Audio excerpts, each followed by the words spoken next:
हमारी वीडियो को सबसे पहले देखने के लिए सब्सक्राइब करें, बेल आइकन को दबाकर नोटिफिकेशन ऑन करें। Welcome student. पिछली क्लास में हमने एक्सरसाइज 1.1 को सॉल्व किया था, जिसके अंदर हमने पढ़ा था कि रिलेशन क्या होती हैं, कितने टाइप की होती हैं, कौन कौन सी होती हैं और कैसे उनको सॉल्व किया जाता है। तो आज हम पढ़ेंगे एक न्यू टॉपिक आपके लिए, दैट इज़ द फंक्शन, कि फंक्शन क्या होता है। तो इस लेक्चर में आज हम पढ़ेंगे फंक्शन होता क्या है, किस तरह से इसके ऊपर कौन कौन से रूल लगते हैं और ये कितने टाइप का होता है, कौन कौन से। आज सभी चीज़ के बारे में हम डिस्कस करेंगे। तो सबसे पहले फंक्शन होता क्या है, इट इज द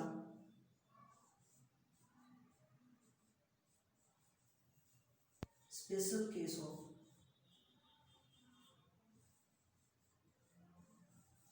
रिलेशन। ये एक टाइप से रिलेशन का ही एक केस होता है, बस थोड़ा सा इसके अंदर डिफरेंस है कि रिलेशन और फंक्शन में कि वो थोड़ा सा उससे अलग है कि जब रिलेशन आपकी कुछ स्पेशल टाइप की कंडीशन को फॉलो करेगी तब वो रिलेशन क्या बन जाएगी, आपकी एक फंक्शन बन जाएगी। तो आज उसी पे डिस्कस करेंगे हम कि जो रिलेशन होती है, relation in which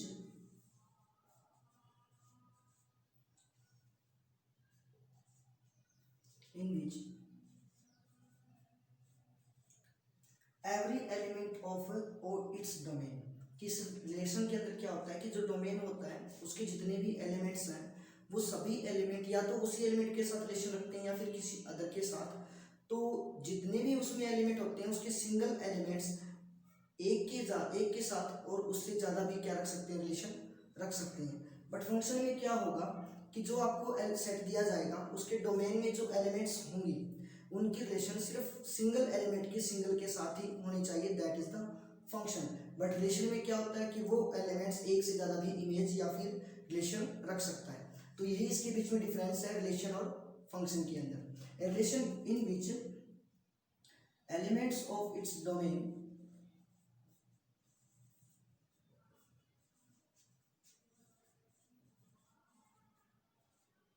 relates to more than one element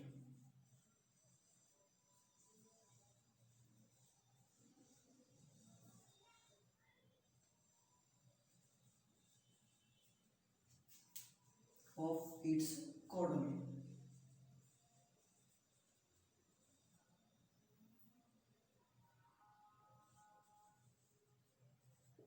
कि आपकी जो रिलेशन होती है उसमें डोमेन के जो एलिमेंट्स होती हैं वो रिलेशन रखते हैं कोडोमेन के एलिमेंट के साथ, बट उनकी जो रिलेशन होगी वो एक से क्या हो सकती है, ज़्यादा हो सकती है।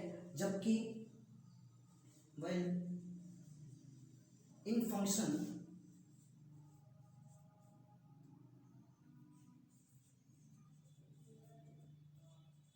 Elements of its domain having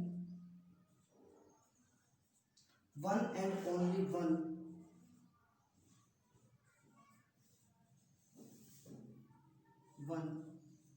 image भी बोल सकते हैं, उसको रिलेशन भी बोल सकते हैं। रिलेशन या रिलेट टू वन एलिमेंट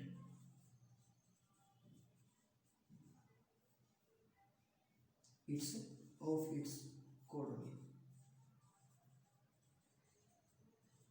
कि आपकी जो रिलेशन होती है उसके अंदर जो डोमेन की एलिमेंट होती हैं वो उस कोडोमेन के एक से ज़्यादा एलिमेंट के साथ रिलेशन रख सकते हैं। बट जो फंक्शन होता है उसमें डोमेन के एलिमेंट एवरी एलिमेंट आएगा, यहाँ पे ध्यान रखना कि इसके सभी एलिमेंट ही क्या रखने चाहिए, इमेज बनानी चाहिए, दैट मीन्स रिलेशन रखनी चाहिए having and one and only one relate to one element of its domain. आप ऐसे भी कह सकते हो कि इसकी जो डोमेन के जो एलिमेंट्स होंगे वो केवल एक और एक से क्या रखेंगे, रिलेशन रखेंगे, relate to the one element of its codomain. Codomain के सिंगल एलिमेंट के साथ वो रखेंगे रिलेशन, तो इसी को बोलते हैं function.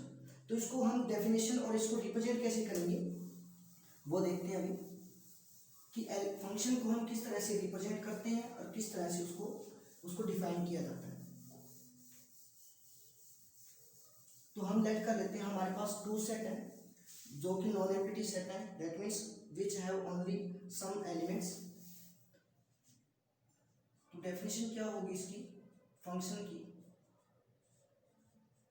let x and y are two non empty set. तो मैंने लेट किया कि हमारे पास x एंड y दो नॉन एम्प्टी सेट है, और जो x के जितने भी एलिमेंट्स होंगे that are the domain of the relation. इसके जितने भी एलिमेंट्स होंगे वो सब इसके डोमेन बनेंगे, और y के जितने भी एलिमेंट्स होंगे, क्योंकि हमें रिलेशन निकालनी है, जैसे मैं से समझ रहा हूँ कि x से y की तरफ हम क्या कर रहे हैं, रिलेशन लगा रहे हैं। तो x से y की तरफ जाएंगे तो जो x के एलिमेंट्स होंगे जितने भी, that is the domain of the function, and y के जितने भी एलिमेंट्स होंगे that are the codomain of the function. तो हम कहते हैं let a function is defined, let f be a function defined as f such that from x to y। इसको define करने का तरीका क्या होता है कि f सच दैट जो रिलेशन होगी वो कहाँ से कहाँ तक, x टू y की तरफ, देन x इज द, या set x is the domain of the function. तो ये आपका क्या होगा, डोमेन बनेगा f का, and set y is the codomain of the function f। तो ये आपका x जो सेट होगा इसके सारे जो एलिमेंट्स हैं that are the domain of the function, and y जो सेट होगा that is the codomain of the function.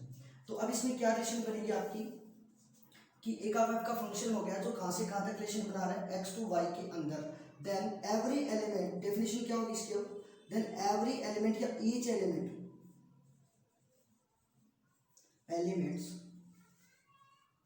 Of x जो कि x से बिलोंग करेगा, हैव यूनिक इमेज, यूनिक भी बोल सकते हैं या ऐसे बोल सकते हैं, हैव सिंगल इमेज या one and only one image in the codomain.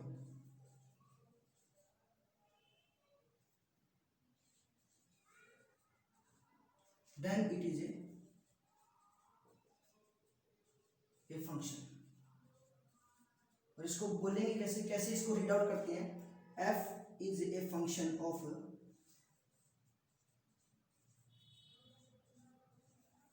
x to y। इसको रीड आउट कैसे करेंगे, f is a function from x to y। तो यही आपका क्या होगा, फंक्शन बनेगा। तो फंक्शन के अंदर क्या होता है कि जो आपके डोमेन्स के एलिमेंट्स होते हैं उनके सभी की, एवरी एंड ईच लिखा गया है, दैट मीन्स कि इसके सभी एलिमेंट की क्या होनी चाहिए, एक एक इमेज सभी की होनी चाहिए, तभी वो क्या बनेगा, आपका एक फंक्शन बनेगा। इसको हम एग्जांपल से भी सोल्व करेंगे। उसके बाद जितने इन एलिमेंट्स की y के अंदर इमेज बनेगी, तो वो इमेज का जितने की जो सभी इमेज हैं उनका जब हम सेट बनाते हैं that is the range of the function. क्या कहा मैंने, set of all images of elements of x, कि जो एलिमेंट्स आपके x के हैं और उन सभी की जो इमेज है इज द रेंज ऑफ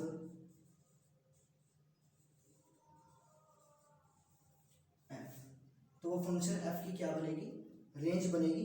जैसे आप एग्जांपल लिख सकते हो, इसको कैसे डिफाइन किया जाएगा कि आपके पास लेट किया मैंने कि एलिमेंट x है, स्मॉल x जो कैपिटल X से बिलोंग करता है, और ये x एलिमेंट जब इसके ऊपर फंक्शन f लगता है तो उसकी एक इमेज बनेगी, that means it relates to any element of set y के किसी भी एलिमेंट के साथ रिलेशन रख सकता है, बट होगी सिर्फ सिंगल इमेज। इस x की जो रिलेशन होगी वो सिर्फ ही एक ही एलिमेंट के साथ क्या रखेगी, रिलेशन। मैं इसमें से दे देता हूँ small y that is belong to y। तो इसको राइट कैसे करेंगे कि फंक्शन x के ऊपर लगाने पे हमें इमेज y मिलेगी, that means f of x is equal to y। तो इसको कैसे रिप्रेजेंट किया जाएगा, f of x is equal to y, where x belong to the first element that is the domain of the function, and y belong to the second element that is the codomain of the function, and we also can say that y is the image of x, so we can say that y is image of और इसको reverse भी बोल सकते हैं, that is x is the pre image. इसको क्या बोलेंगे? Pre image of y। आपका जो y है वो x की इमेज होगी, तो जो x होगा वो y की क्या हो जाएगी? प्री इमेज हो जाएगी। तो इस तरह से हमको इनको क्या करते हैं? रिलेट करते हैं। उसके बाद अब उसकी कुछ एग्जांपल लेते हैं कि इसमें कौन कौन से पॉइंट बनेंगे आप कि वो फंक्शन होगा या फिर नहीं होगा। सबसे पहले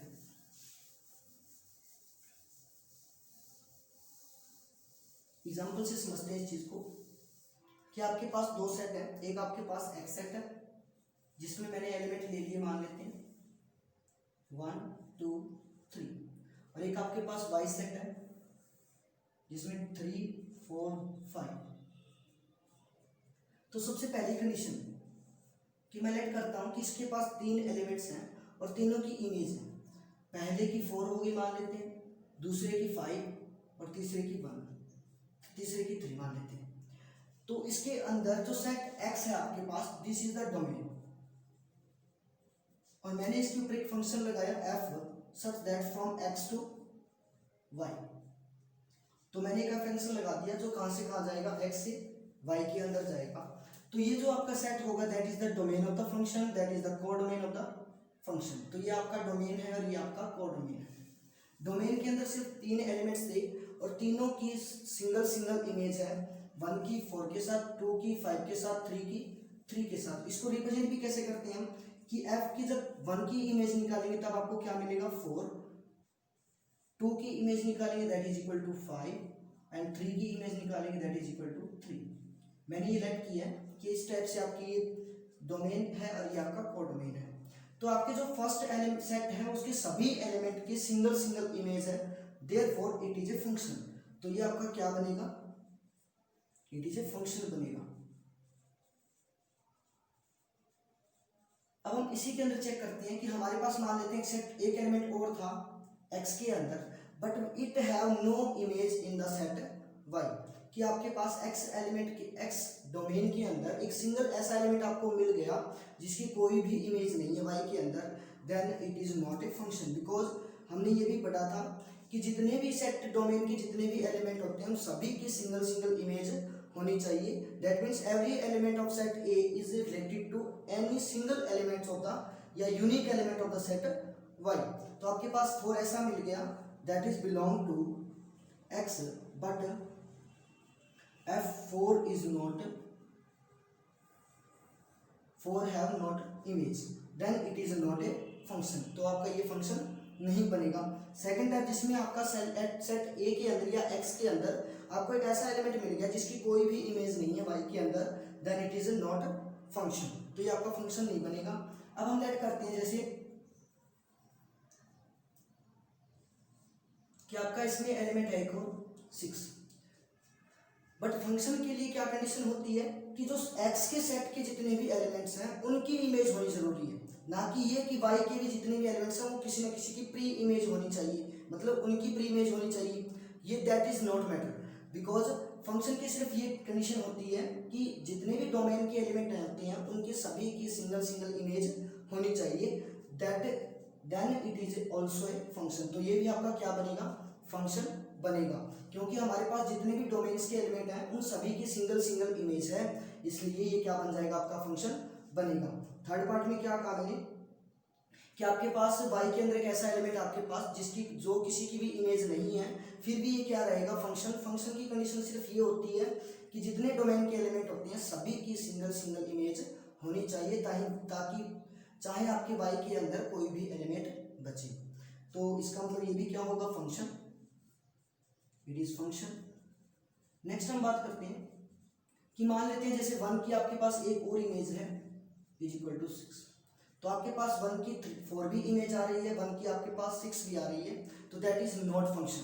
बिकॉज यही हमने पढ़ा था कि सिंगल एलिमेंट की सिंगल इमेज होनी चाहिए, इसका मतलब 1 की 2 इमेज नहीं हो सकती, सो it is not a function. तो ये आपका फंक्शन नहीं बनेगा, तो ये भी आप ध्यान रखोगे। उसके बाद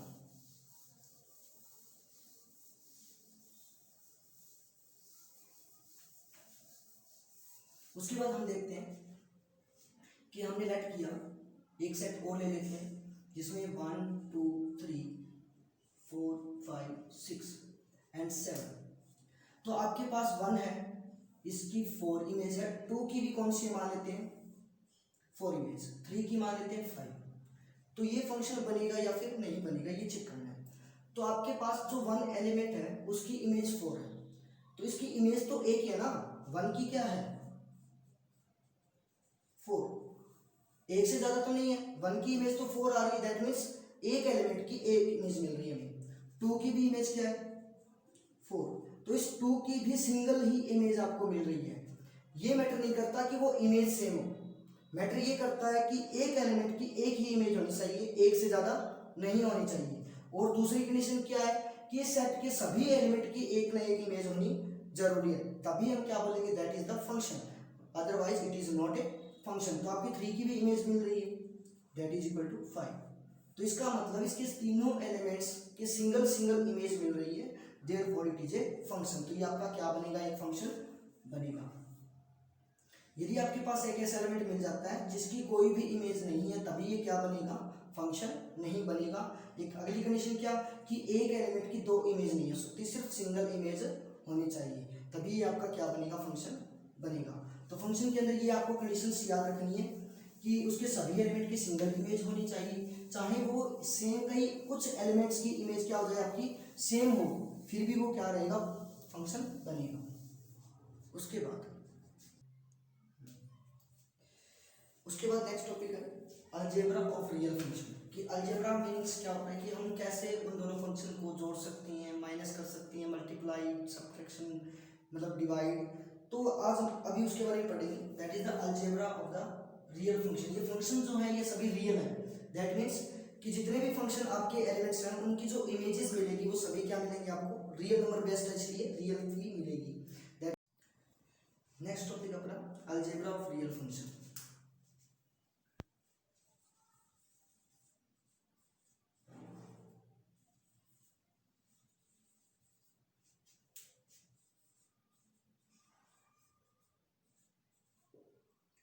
कि जो फंक्शन होते हैं उनके अंदर किस तरह से उनको ऐड कर सकते हैं, सेपरेट कर सकते हैं, मल्टीप्लाई, डिवाइड।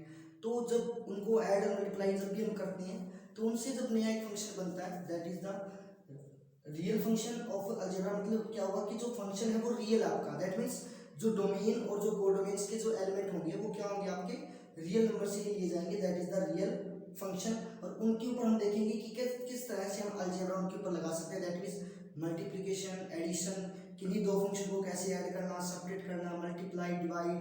फिर उसके बाद जो रिजल्ट आएगा that is a also a function, तो उसके बारे में हम डिस्कस करेंगे, that is the algebra of the real function. सबसे पहला एडिशन ऑफ या फिर सम of to function.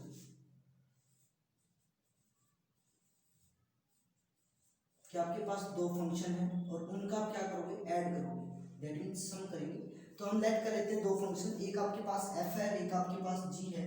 Late f is a function from element x to r मान लो, या फिर x टू कुछ भी मान सकते हैं, x टू y।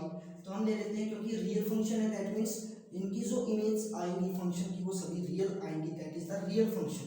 तो हम क्या करेंगे एक सेट x लेंगे जिसकी इमेज क्या आएगी आपके पास y सेट में से, जो कि एक रियल नंबर का सेट है, that is x tend to r।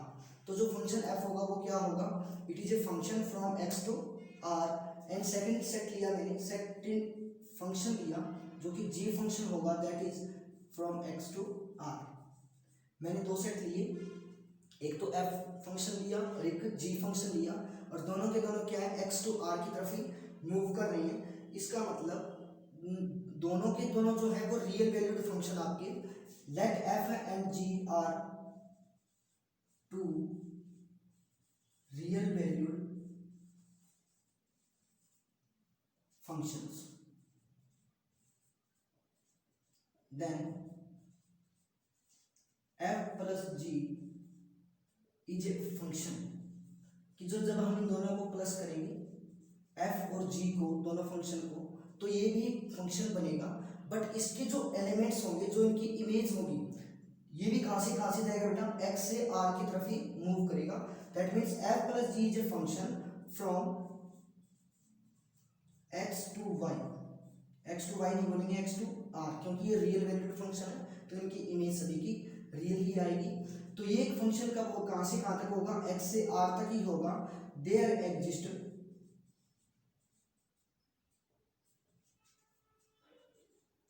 One element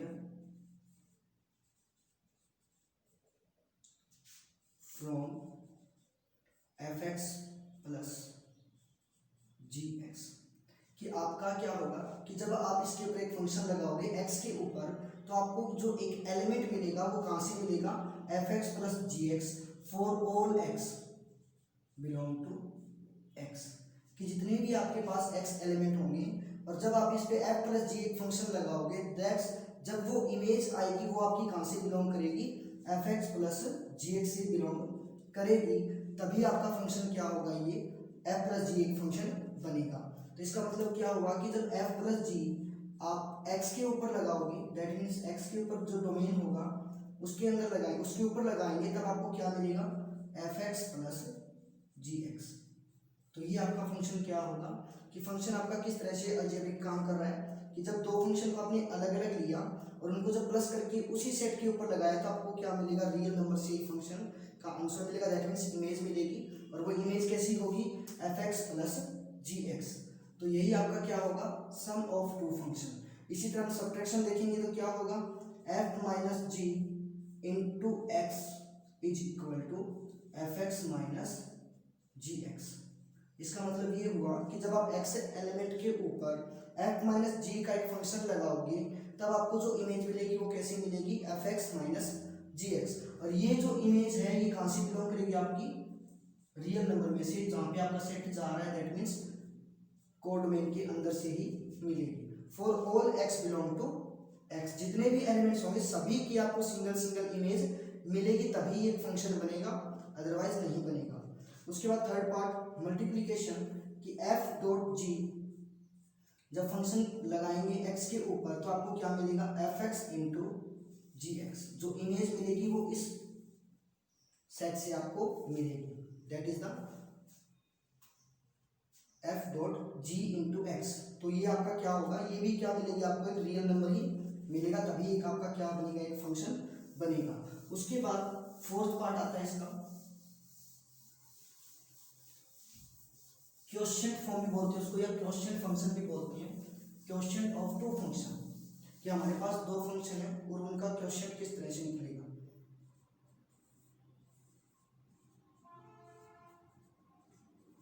quotient of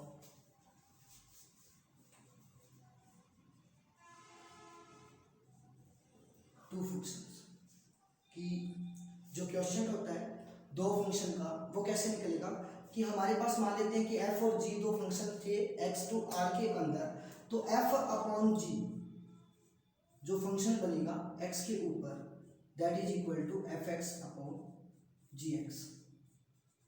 और ये भी आपका क्या होगा, एक रियल नंबर होना चाहिए, तभी ये फंक्शन होगा। और अगर एक और ध्यान रखना इसके अंदर कि जो जी एक्स आपका है that is not equal to zero, कि वो जीरो के इक्वल नहीं होना चाहिए, तभी ये फंक्शन क्या होगा, आपका डिफाइन होगा, अदरवाइज ये डिफाइन नहीं होगा। क्यों, क्योंकि जब डिनोमिनेटर जीरो हो जाता है दैट मीन्स कंप्लीट जो फंक्शन की वैल्यू आएगी वो अनडिफाइंड आएगी, दैट इज इनफाइनाइट, और हम तभी कहेंगे it is not defined, so it is not defined for g x is equal to zero. Zero के लिए डिफाइन कभी नहीं होगा, इसलिए जी एक्स की जो वैल्यू है वो जीरो की इक्वल कभी भी नहीं होनी चाहिए, तभी ये फंक्शन क्या होगा, इन दो फंक्शन का क्वोशिएंट फंक्शन बना सकते हैं, अदरवाइज नहीं बना सकते।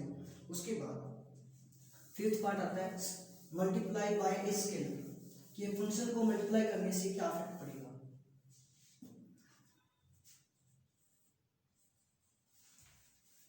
मल्टीप्लाई बाय ए स्केलर,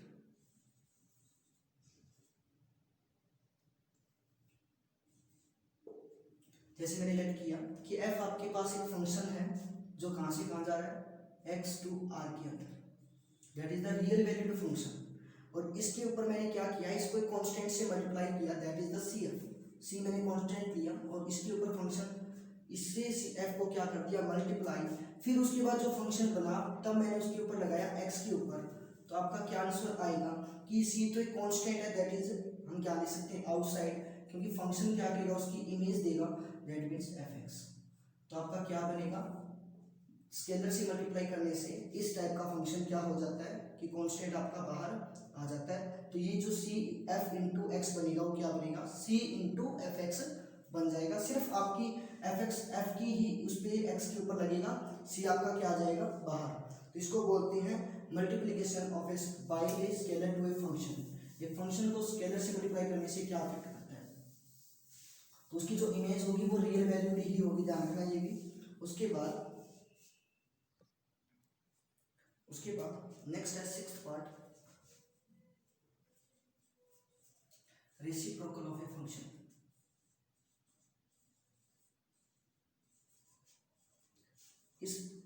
किसी फंक्शन का रेसिप्रोकल लेना, तो तब भी वो जो रेसिप्रोकल लेने के बाद जो फंक्शन बनेगा क्या वो फंक्शन डिफाइन होगा या नहीं, ये भी हम चेक करेंगे। तो जो आपका मान लेते हैं, लेट करते हैं कि f is a function from x to r. तो मैंने लेट किया कि एक एफ एक फंक्शन है, वो एक्स से आर की तरफ जा रहा है, दैट मीन्स एक्स के ऊपर जब फंक्शन लगेगा तो उसकी इमेज कहाँ से मिलेगी, आर से। तो 1/f is a function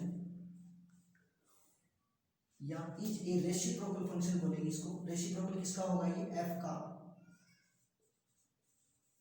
function of f such that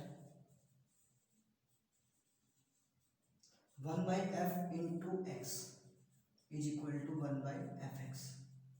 क्या होगा, इस टाइप से ये रेसिप्रोकल बनेगा कि 1/f ऑफ इंटू एक्स क्या बने, इक्वल टू 1/f एक्स बने। एक बात नोट रखना बेटा कि x की वैल्यू यदि f उसके ऊपर लगने के बाद यदि 0 आ जाती है तो ये 1/x आपका 1 समथिंग क्या हो जाएगा, 0। 1/0 क्या हो जाएगा, अनडिफाइंड। इसका मतलब fx की वैल्यू 0 की इक्वल नहीं होनी चाहिए, और जब fx की वैल्यू 0 की इक्वल नहीं होगी दैट मीन्स x की ऐसी वैल्यू जो डोमेन के अंदर होगी उसकी कोई भी इमेज 0 नहीं आनी चाहिए। तो वो एलिमेंट आप सेट से बिलोंग नहीं करोगे। यदि किसी एलिमेंट की इमेज 0 आ गई है that means this reciprocal of this function is not exist. यदि कोई भी एलिमेंट आपका डोमेन के अंदर और उसकी इमेज 0 आ रही है तो उस फंक्शन का कभी भी रेसिप्रोकल नहीं बनेगा। तो आप नोट रखोगे कि उस फंक्शन में से या उस डोमेन में से उस एलिमेंट को आपको क्या करना पड़ेगा, माइनस करना पड़ेगा, वेयर